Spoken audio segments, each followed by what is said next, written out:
भाई जो गुरु बचन पे डट गे, कट गे फंद 84 के।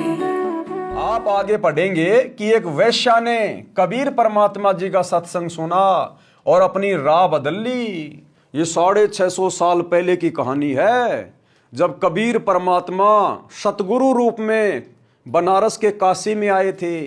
जैसे आज वही कबीर परमात्मा सतगुरु रूप में गांव धनाना, जिला सोनीपत, हरियाणा में प्रकट हैं। तो 650 साल पहले कबीर परमात्मा से काशी की एक प्रसिद्ध वेश्या ने उनके सत्संग सुनकर, क्योंकि परमात्मा अपने भगत के घर पे सत्संग कर रहे थे और वहीं पर उस वेश्या का घर था, और उस दिन वो रात्रि में अपने घर की छत पर बैठी हुई थी और उसने सतगुरु का सत्संग सुना। उसको अपने उस जीवन से आत्मग्लानि हो गई कि मैंने तो इस जीवन में वेश्यावर्ती करके केवल पाप ही पाप कमाए हैं। हे भगवान, ये शरीर छोड़ने के बाद मेरा कहाँ ठिकाना होगा। आत्मा अंदर से रो पड़ी। सुबह जाकर सतगुरु से उपदेश ले लिया। तो ये कथा हम इस पुस्तक में पेज नंबर 103 पर आगे पढ़ेंगे। आप आगे पढ़ेंगे कि एक वेश्या ने कबीर परमात्मा जी का सत्संग सुना और अपनी राह बदल ली तथा नाम दीक्षा लेकर सत्संग में जाने लगी।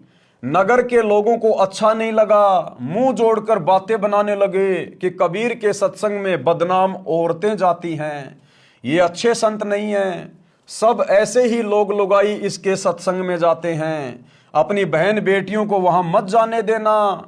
ये विचार लोगों के सुनकर कुछ भगत भी गुरुजी के गांव वालों की भाषा बोलने लगे। तब परमेश्वर कबीर जी ने बताया कि भाई, कुष्टी हो वह संत बंदगी कीजिए, जय हो वैश्या को प्रभु विश्वास चरण चित दीजिए। क्या बताया सतगुरु ने? अगर कोई भयंकर रोगी, कुष्ठ रोगी भी यदि ज्ञान सुनकर भक्ति करना चाहता है, सत्संग में आना चाहता है, तो उस रोगी से भी नफरत नहीं करनी चाहिए, क्योंकि उसने भक्ति शुरू कर दी और धीरे धीरे परमात्मा फिर उसका रोग भी ठीक करेगा। ऐसे व्यक्तियों से हमने विशेष तौर पर प्यार प्रेम से पेश आना चाहिए, ताकि उनकी भक्ति में उमंग बढ़े, उनका विश्वास बढ़े और अधिक श्रद्धा के साथ वो भक्ति करें भक्तों के व्यवहार को देखकर। और जितनी श्रद्धा से भक्ति करेंगे परमात्मा उतना ही शीघ्र उनको लाभ देगा। तो परमात्मा कहते थे, भाई कुष्टी होवे संत बंदगी कीजिए और जय हो वैश्या के विश्वास तो चरण चित दीजिए। यदि कोई वैश्या का काम करती है और यदि वो सत्संग में आना चाहती है, अपनी बुराइयां छोड़ना चाहती हैं, तो कहते हैं उस वैश्या को वैश्या की नजर से नहीं देखना चाहिए, उसको अपनी बहन की नजर से देखना चाहिए। उसने वो कुकर्म छोड़ने का मानस बना लिया है, अब वो एक साधु के समान, एक संत के समान है। तो इस प्रकार परमेश्वर ने उस समय लोगों को बताया, समझाया। भावार्थ, यदि किसी भगत को कुष्ठ रोग है यानी कोढ़ का रोग है और वह भक्ति करने लगा है, तो भगत समाज को चाहिए कि उससे घृणा ना करें, उसको प्रणाम करें जैसे अन्य भक्तों को करते हैं। उसका सम्मान करना चाहिए, उसका हौसला बढ़ाना चाहिए।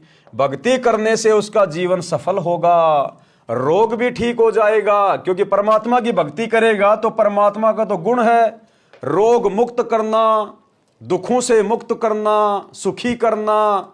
ये तो परमात्मा का गुण है। जैसे आप जी गुड़ खाओगे तो गुड़ का गुण है मुंह को मीठा करना, तो इसी प्रकार परमात्मा की भक्ति का गुण है रोग मुक्त करना, कष्टों से मुक्त करना, सर्व सुख प्रदान करना, बांझ को पुत्र देना, निर्धन को माया देना, कोढ़ी को काया देना। ये परमेश्वर की भक्ति के गुण हैं। रोग भी ठीक हो जाएगा। इसी प्रकार किसी वैश्या बेटी बहन को यदि भक्ति की प्रेरणा बनी है, भक्ति करने की, सत्संग में आने की, तो उसको परमात्मा पर विश्वास हुआ है। क्योंकि सत्संग में कौन आना शुरू करेगा? जिसको ज्ञान होगा, जिसका भगवान पे धीरे धीरे विश्वास बढ़ेगा, वही आत्मा तो सत्संग में आएगी। वह सत्संग विचार सुनेगी तो बुराई भी छूट जाएगी, उसका कल्याण हो जाएगा, समाज से बुराई निकल जाएगी। यदि वह सत्संग में आएगी ही नहीं तो उसको अपने पाप कर्मों का एहसास कैसे होगा। अगर रोगी डॉक्टर के पास जाएगा नहीं तो भला वो कैसे रोग मुक्त होगा। तो इसी प्रकार यदि कोई बुरे कर्म करने वाला व्यक्ति सत्संग सुनने के लिए संत के पास नहीं आएगा तो उसको जानकारी कैसे होगी, फिर वो बुराइयों से दूर कैसे होगा। इसलिए यदि कोई कोडी से कोडी यानी रोगी से रोगी, और यदि कोई बुरे से बुरा कर्म करने वाला, कोई वैश्या, चोर, डकैत अगर सत्संग सुनने के लिए आता है तो उनके साथ प्रेम के साथ पेश आना चाहिए, ताकि वो धीरे धीरे ज्ञान समझकर बुराइयां छोड़े। जैसे मैला वस्त्र जल तथा साबुन के संपर्क में नहीं आएगा तो साफ कैसे होगा। इसलिए ऐसी बदनाम स्त्री भी भक्ति करती है तो उसको भी विशेष आदर से बुलाएं, ताकि उसको सत्संग में आने में संकोच ना हो। यदि उसको रोकोगे तो आप पाप के भागी बन जाओगे। इससे आगे की कथा आप इसी पुस्तक जीने की राह में पेज नंबर 107 पर पढ़ें, जिसकी हेडिंग है कबीर जी द्वारा शिष्यों की परीक्षा लेना। श्रीमद् भगवत गीता के अध्याय 9 श्लोक 30 में भी यही प्रमाण है। कौन सा प्रमाण? लिखा है कि कोई अतिशय दुराचारी व्यक्ति भी, यानी कोई घोर अपराधी से अपराधी भी, यदि वह विश्वास के साथ परमात्मा की भक्ति करने लग गया है, यानी सच्चे सतगुरु की शरण में आकर भक्ति करने लग गया है, तो उसे महात्मा के समान मानना चाहिए। क्योंकि सत्संग की तरफ कोई ऐरा गहरा व्यक्ति नहीं आ सकता। संतों के प्रवचन सुनने के लिए कोई ऐरा गहरा व्यक्ति नहीं आ सकता। वो किस्मत का बहुत बड़ा धनी होता है। अन्यथा ये सारी दुनिया देखो, दिन रात दारू के ठेकों पर, मांस की दुकानों पर, 2 के 4 बनाने में, भ्रष्टाचार में, चोरी करने में, उल्टे काम करने में लगी रहती है। संत इनको शौपन में भी ध्यान नहीं आते और अंत में फिर दुर्गति से मरते हैं और नरक में ठोका जाता है। तो सच्चे संत के सत्संग की तरफ यदि कोई आ रहा है तो वो विशेष आत्मा होती है, उसके साथ बहुत प्यार प्रेम से पेश आना चाहिए।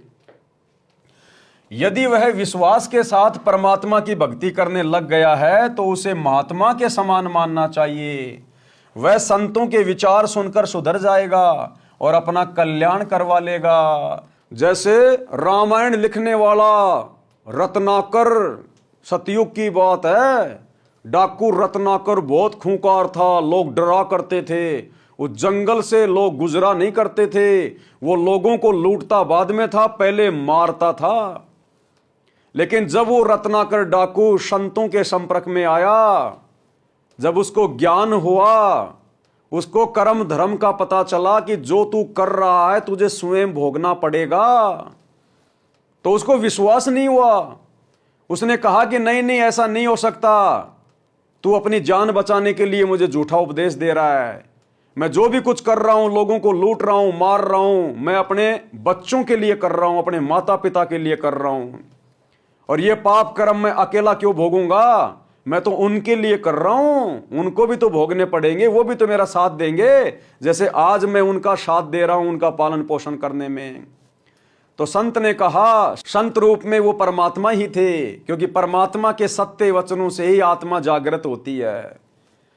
तो संत रूप में परमात्मा ने कहा कि वे रत्नागर, अगर आपको मेरी बातों पे विश्वास नहीं है तो आप एक काम करो, आप जाकर अपने बच्चों से, अपनी पत्नी से, अपने माता पिता से पूछो कि जो पाप कर्म आज आप ये जमा कर रहे हो, लोगों को लूट कर, मार कर, जब भगवान के दरबार में इसका हिसाब होगा, इनको भोगने का समय आएगा, तो क्या वो आपके पाप कर्मों में भागीदारी होंगे? तो उसने कहा कि क्यों नहीं होंगे, तू तो भाग जाएगा अगर मैं घर जाऊंगा तो। बोला भैया तू अपने साथियों को मेरे पास में छोड़ दे और मुझे बांध दे। तो रत्नाकर ने ऐसा ही किया, संत जी को बांध दिया और अपने साथी छोड़ दिए और लेके अपनी वो कुल्हाड़ी हथियार और चला अपने घर पे। सबसे पहले अपनी पत्नी के पास गया। पत्नी ने कहा जी आज बहुत जल्दी आ गए, कोई मोटी मुर्गी हाथ लग गई क्या? उसने कहा कि मैं तुमसे एक सवाल करता हूं। बोला बोलिए। बोला मैं जितने भी लोग मार रहा हूं, जितने भी ये पाप कर्म कर रहा हूं, और कल को जब ये पाप कर्म भगवान के दरबार में भोगने का समय आएगा तो क्या तुम हिस्सेदार बनोगे? क्या तुम मेरी ये पाप कर्म बंटवाओगे? तो पत्नी ने कहा कि जी मैं आपके पाप कर्म नहीं बंटवा सकती, ये तो आपकी कमाई है, आपकी, ये तो आपने ही भोगनी पड़ेगी। मैं तो आपके पीछे शादी करके आई हूं और आपने फेरे लिए थे 7, आपने आजीवन मेरा पोषण करने का वचन लिया था। अब मुझे क्या है, आप चाहे चोरी करके लाओ, आप चाहे ईमानदारी से कमाओ, आप लाओगे तो मैं तो सब्जी रोटी बना के आपको दे दूंगी। मैंने कब कहा कि आप लोगों को मार मार के हमारे लिए आटा लेके आओ? आप मेहनत मजदूरी भी तो कर सकते हैं। इतना सुनकर भाई साहब ढीला हो गया, ढीला।